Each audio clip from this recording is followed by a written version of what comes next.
طرف شرک کا موضوع میں پہلے لے لیتا ہوں. میرے محترم تشریف فرمائے انہوں نے خواہش کا اظہار کیا کہ شرک کے موضوع پہ تھوڑا سا بول دیا جائے, پھر میں اپنے میزبان کے موضوع پر آؤں گا انشاءاللہ.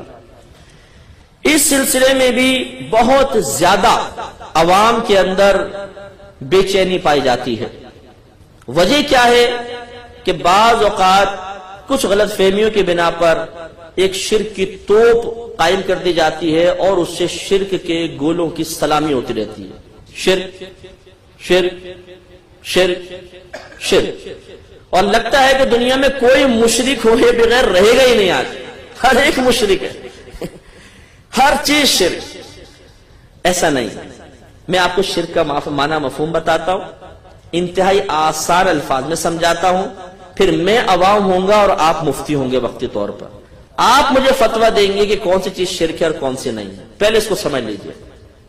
آسان الفاظ میں سمجھاؤں گا, علمی بات ہے, اور ان بھائی سے گزارش کروں گا کہ پانی مت پلائیے, کیونکہ آپ اگر پانی پلائیں گے تو سارا شرک جو ہے وہ سمجھ میں نہیں آئے گا. شرک کا موضوع بہت مہربانی ہوگی.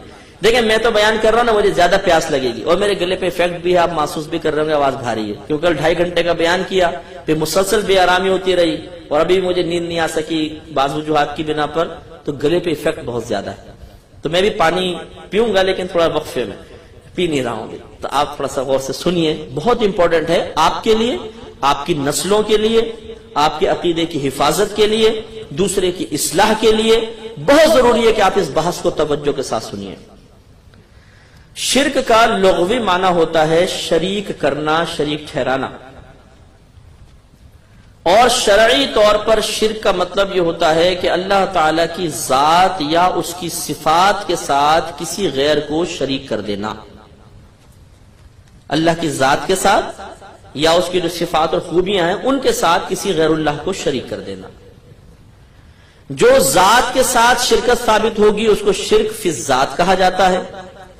اگر کوئی صفات میں شرکت کر دے گا تو اس کو شرک فی الصفات کا نام دیا جاتا ہے. تو اس طرح شرک کی 2 قسمیں بن گئیں, شرک فی الذات, شرک فی الصفات. شرک فی الذات کیا ہے, اس کی کیا صورت ہوگی؟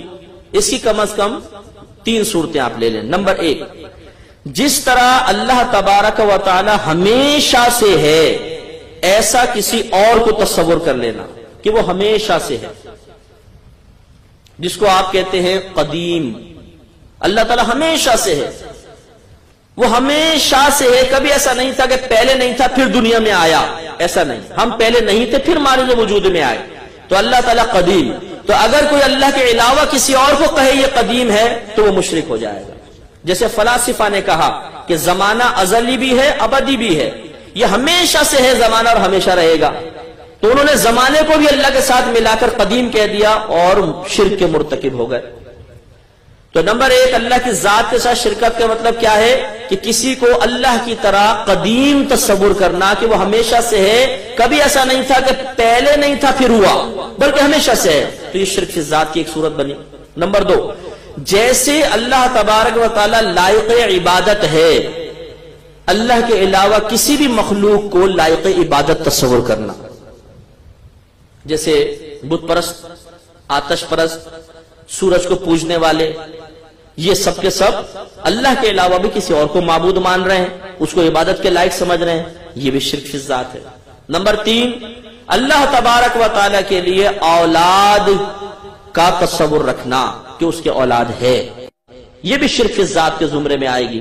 جیسے کرسچن عیسیٰ علیہ السلام کو اللہ کا بیٹا کہہ دیتے ہیں, اور یہودی حضرت عزیر علیہ السلام کو اللہ کا بیٹا کہتے ہیں, یہ بھی شرک ہے. یہ 3 صورتیں شرک فی الذات کی ہوئیں.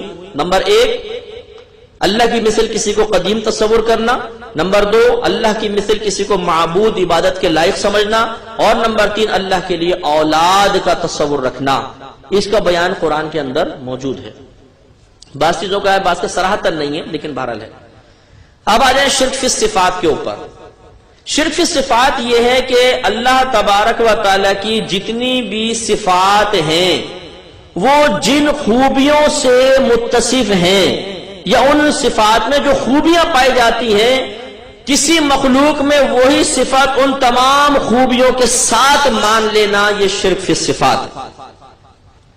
جیسے اللہ کی صفتیں ہیں ہر صفت اللہ کی کم از کم 4 خوبیوں سے ضرور متصف ہوگی، تو مخلوق کے اندر وہی صفت مان کر اور اسے انہی 4 خوبیوں سے متصف مان لینا یہ شرک فی صفات ہے۔ مثال کے طور پر پہلے ہم دیکھتے ہیں کہ اللہ تعالیٰ کی تمام صفات کون کون سی خصوصیات سے متصف ہیں۔ نمبر 1، اللہ تعالیٰ کی تمام صفات قدیم ہیں، ہمیشہ سے ہیں، ہمیشہ رہیں گی۔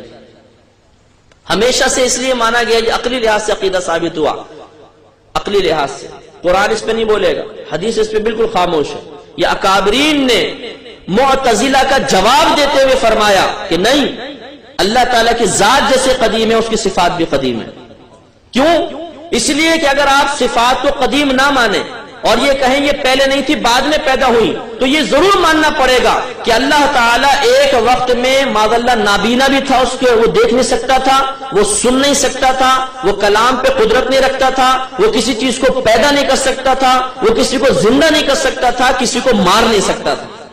اس لیے کہ تمام اللہ کی صفات ہیں، دیکھنا ایک صفت، سننا صفت، کلام کرنا، ارادہ کرنا، مارنا، زندہ کرنا، پیدا کرنا، پیدائش، تخلیق، یہ سب اللہ کی صفات ہیں۔ تو اگر آپ یہ کہیں کہ یہ صفات ہمیشہ سے نہیں بعد میں ہوئی، تو یہ ماننا پڑے گا کہ اللہ کی ذات ایک وقت میں ان صفات کے بغیر تھی، تو اللہ تعالیٰ کا عیب ناک ہونا لازم آئے گا، اور یہ عقلاً محال ہے۔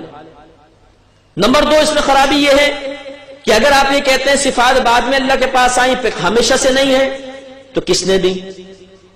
لازم بات ہے دوسری ذات کا تصور پیدا ہوگا، کیونکہ جب اللہ تعالیٰ پیدا کرنے پر قادر ہی نہیں تھا، اس کے پاس یہ صفت پیدا کرنے کی تھی نہیں، تو صفات کو کس نے پیدا کیا؟ اللہ کے پاس تو صفت تھی نہیں، تو ماننا پڑے گا کسی اور ذات نے اس کو پیدا کر کے اللہ کو دیا، تو پھر اس ذات کا اللہ سے زیادہ طاقتور ہونا لازم آئے گا۔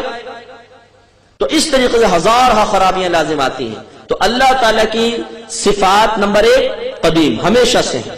نمبر 2، اللہ کی تمام صفات ذاتی ہیں، اسے کسی نے عطا نہیں، خود بخود اس کی ہیں، کسی نے عطا نہیں۔ اگر کوئی اس کو عطا کرتا تو وہ صفات عطائی کہلاتی۔ تو اللہ کی تمام صفات کیا ہیں؟ ذاتی۔ نمبر 1 قدیم، نمبر 2 ذاتی، نمبر 3 لا محدود، ان کی کوئی حد نہیں، وہ کہاں تک دیکھ سکتا ہے، وہ کہاں تک کی آواز سن سکتا ہے، وہ کتنے ارادے کر سکتا ہے، کتنوں کو مار سکتا ہے، کس حد تک زندہ کر سکتا ہے، کوئی حد مقرر نہیں کر سکتا۔ اس کی صفات لا محدود ہیں۔ علم اللہ کی صفت ہے، اس کی کوئی حد نہیں، کوئی کنارہ نہیں۔ اللہ کے علم کا کوئی کنارہ نہیں ہو سکتا، اس کی حد ہی نہیں۔ تو نمبر 1 اللہ کی تمام صفات کیا ہیں؟ قدیم۔ نمبر 2 ذاتی۔ نمبر 3 لا محدود، کوئی حد نہیں۔ نمبر 4 غیر فانی، اللہ کی کسی صفت پر فنا نہیں ہے، کبھی بھی فنا نہیں ہوگی۔ تو معلوم یہ ہوا اللہ تعالیٰ کی ہر خوبی 4 صفات سے ضرور متصف ہوگی، قدیم، ذاتی، لا محدود اور غیر فانی۔ اب اگر کوئی مخلوق کی صفت کے اندر ان 4 خوبیوں کو مان لے گا وہ مشرک ہو جائے گا، اور بعض اوقات ان میں سے ایک کو بھی مان لے گا تو مشرک ہو جائے گا۔ مثال کے طور پر کوئی یہ کہے کہ فلاں ولی کا علم قدیم ہے، ہمیشہ سے ہے، مشرک، کیونکہ علم قدیم نہیں ہو سکتا، اللہ کا علم قدیم ہے۔ جب اللہ نے اس کو دیا تو اس کے پاس پہلے علم نہیں تھا، اللہ کے دینے سے ہوا تو علم اس کا قدیم نہ رہا، شرک ہو جائے گا۔ نمبر 2 مخلوق کی جتنی صفات ہیں وہ ہے عطائی۔ اگر کوئی کسی مخلوق کی کسی بھی صفت کو کہے گا کہ اللہ نے اس کو نہیں دی، خود بخود ہے، مشرک ہو جائے گا۔ فلاں ولی مدد کر سکتا ہے اللہ کی عطا کے بغیر، فوراً مشرک ہو جائے گا، اس لیے کہ کوئی اللہ کے بغیر ایک تنکا بھی کسی کو نہیں دے سکتا۔ یہ مسلمان کا عقیدہ الحمدللہ۔ تو مخلوق کی صفات کیا ہوئی؟ غیر قدیم اور غیر ذاتی یا عطائی۔ نمبر 3 اگر کوئی یہ کہے کہ کسی مخلوق کی صفت لا محدود ہے، اس کی کوئی حد نہیں، شرک ہو جائے گا۔ ایک ہے کسی مخلوق کی صفت کو لا محدود ماننا، ایک ہے حد نہ جان پانا، فرق ہے۔ ہمارے نبی کا علم کتنا ہے آپ بتا سکتے؟ نہیں، اس کی کوئی حد ہم قائم نہیں کر سکتے، لیکن یہ ماننا پڑے گا کہ نبی کا علم محدود ضرور ہے،